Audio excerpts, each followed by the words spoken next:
লন্ডনের high commissioner Saida মুনা তাসনিমকে ফেরত আনা হচ্ছে ঢাকায়। আসসালামু আলাইকুম দর্শক, খবরে বিস্তারিত জানাতে আপনাদের সাথে আছে আমি রেশমি আক্তার।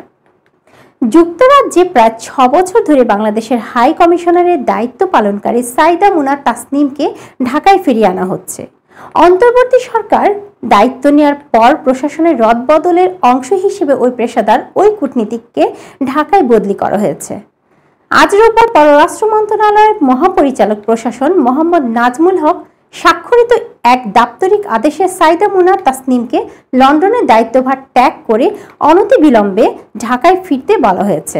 বিসিএস পররাষ্ট্র ক্যাডার 11তম ব্যাচের কর্মকর্তা সাইদা মুনা তাসনিমের আগামী 26শে ডিসেম্বর অবসর উত্তর ছুটিতে যাওয়ার কথা রয়েছে।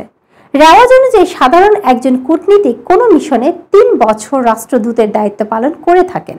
বিগত আওয়ামী লীগ সরকারের অত্যন্ত আস্থাভাজন হওয়ায় তিনি 2018 সালের 30 নভেম্বর থেকে লন্ডনে হাই কমিশনারের দায়িত্ব পালন করে আসছেন। ওই কূটনীতিক লন্ডনে বাংলাদেশ হাই কমিশনকে আওয়ামী লীগের দলীয় কার্যালয় বানিয়ে ফেলেছেন বলে বিএনপি সমর্থক প্রবাসীরা দীর্ঘদিন ধরে অভিযোগ করে আসছিলেন। অবশ্য ছাত্র জনতার অভ্যুত্থানে 5 আগস্ট আওয়ামী লীগ সরকারের পতনের পর লন্ডনে বাংলাদেশ হাই কমিশনে গিয়ে বঙ্গবন্ধু শেখ মুজিবুর রহমানের ছবি নামিয়ে ফেলেন বিএনপি জামায়াত সমর্থকেরা। সামাজিক যোগাযোগ মাধ্যমে ছড়িয়ে পড়া এক ভিডিওতে দেখা গেছে ওই সময় সেখানে উপস্থিত মুনা তাসনিম বক্তৃতা করেছেন।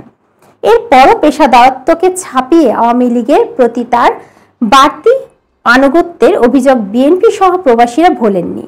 এজন্য প্রবাসী বাংলাদেশি বিশেষ করে বাংলাদেশি বংশোদ্ভূত লোকজন যুক্তরাজ্য হাই কমিশনার পরিবর্তনের জন্য অন্তর্বর্তী সরকারের বিভিন্ন পর্যায়ে চিঠিপত্র এবং স্মারকলিপি পাঠিয়ে চাপ সৃষ্টি করেছিলেন।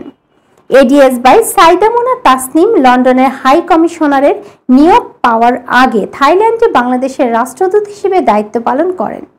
কূটনীতিক হিসেবে তিনি জাতিসংঘে বাংলাদেশ স্থায়ী মিশন এবং লন্ডন মিশনে বিভিন্ন পদে দায়িত্ব পালন করেছেন। মেধাবী কূটনীতিক হিসেবে পরিচিত সাইদা মুনা তাসনিম বাংলাদেশ প্রকৌশল বিশ্ববিদ্যালয় বুয়েট থেকে স্নাতক এবং লন্ডন বিশ্ববিদ্যালয়ের oriental and African studies school SOAS থেকে জননীতি এবং ব্যবস্থাপনায় এমএসসি ডিগ্রি অর্জন করেন। আজকে এ পর্যন্তই, ধন্যবাদ।